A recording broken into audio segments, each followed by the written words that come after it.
Here it is. It's the weekend. And what a great week for Carrie Underwood. She's healing nicely. Let's talk about it. Also, Coachella is this weekend. This is the Coachella I wish we could all go see. It's going to be amazing. We'll talk about the headliners and their backstories in today's After Elvis.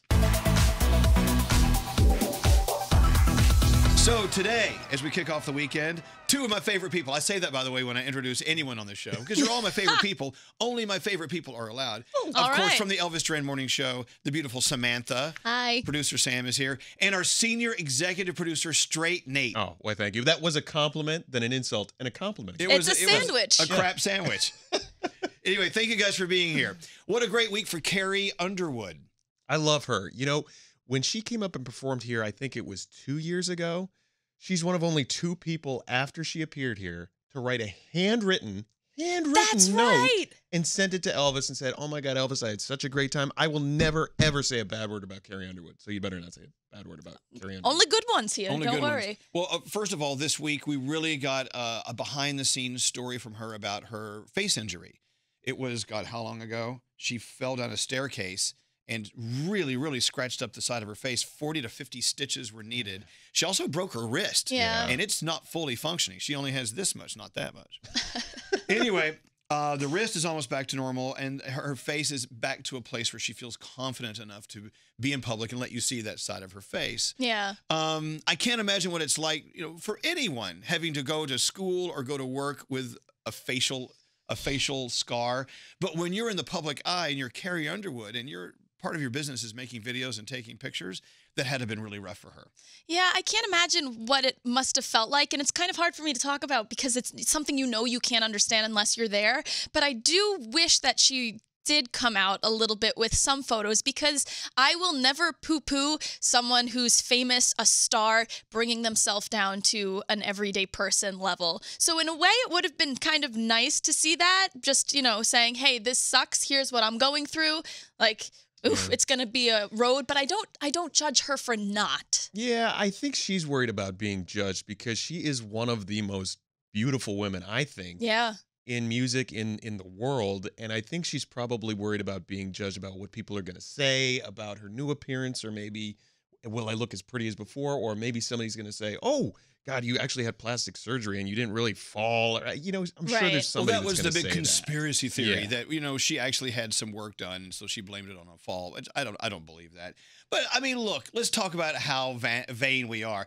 There were days I wouldn't go to school because I had a big ass pimple on my nose. Really? You know what I'm saying? You just don't want anyone to see you being imperfect, even though we're finding that imperfection is kind of a beautiful thing. Anyway, didn't her new song come out? She released some new music this week as well. Yeah. So Carrie Underwood, we can't wait for you to come see us on our show. We love you very much. And of course, out in California this weekend, Coachella. It's finally here. And of course, the musicians are big superstars that we all want to see on stage, but they all have interesting stories. For instance, Cardi B is performing while pregnant at a Coachella. She spent over $300,000 of her own money on her set, and she won't be making half of that in salary. She is overspending and will lose money on her Coachella performance. I love that, though. Good for her. And you know what? Coachella, really, 10 years ago, it was just dirt and people on a stage, and now look at it. You have performers spending their own money. Right. It's true. On stage here. It's a bigger thing. The pot's better than ever this year. Also, the big story, Beyonce. Last time she was scheduled for Coachella, she couldn't do it because she gave birth. This time, they're saying she has 11-hour rehearsal days for her performance with over 100 dancers on the stage.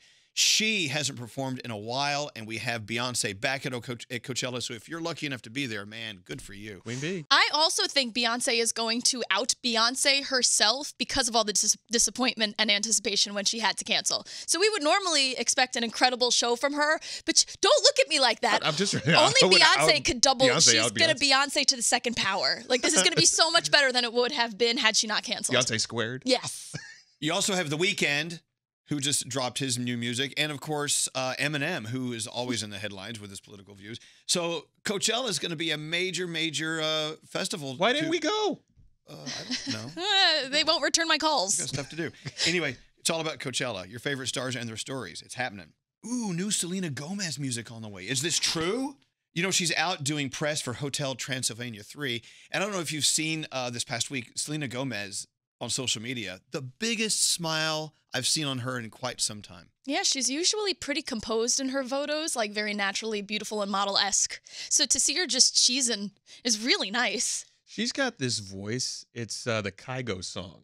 You know, she's Okay. basically an instrument on that song. It Ain't Me. Yeah. Right. And I love DJs like Kygo and Zed that they find these artists to use their voice as an instrument. And Selena has a Stradivarius of a voice. Oh. I mean, I'm telling you, I love her voice more than anything. And so when she's just a featured artist on something, Yeah. I love it for Selena. I don't even care who did the Well, production. 10 points for your Stradivarius. Thank you. Stradivarius shout out. Well, she has new music coming out May 20th. I can't wait. Now, you know what? When you say Selena Gomez, some people want to gravitate toward the Justin Bieber relationship thing. I'm over that. If they want to do each other and they want to break up and make up, let them do it. Why do we let that enter into our opinion of their music? Their music is their art. Yeah, she's doing what she's supposed to be doing for us, which is bringing these different pieces of work. It's not our business or responsibility to worry that much about who she's dating with. That's just her block of privacy. And, you know, this is her first new music since her kidney transplant. Oh. Something to keep in mind. Well, look, you know, no matter what her relationship was or is with Justin Bieber, let them just do each other. By the way, I love his shaggy hair. I don't care, look. I think it's nice. I think it's good. So, Selena Gomez, give us music. We're dying to hear from you. All right, it's Friday. It's hashtag MADAF. Mad as Who are you mad as F about? Or what? What's making you mad this week? Get it off your chest. Are you mad, Sam? Yes. Thank you for why asking. are you mad? Cop a I'm friend. mad because today I have to have my internet provider come and check out my setup, and it bothers me how much I depend on my internet because it's been wonky for the past 3 days, and it's ruined my life outside of work. So wait, when are they coming by to fix it? 3 to 5. So you shouldn't be mad. You should be happy. You're finally getting resolution. I'm happy they're coming, but it took like an hour and a half phone call of like connect, reconnect, operator for me to finally set it up. Hey, is it true when you're going through the voicemail hell or whatever, you know, the prompts when you call your cable provider, the computer can detect if your voice is getting more and more upset? It can? That's what I'm hearing. And so sometimes, this could be just a lie, and sometimes it moves you up to the front of the queue, and when they answer it, they can see on their screen that you're mad as hell.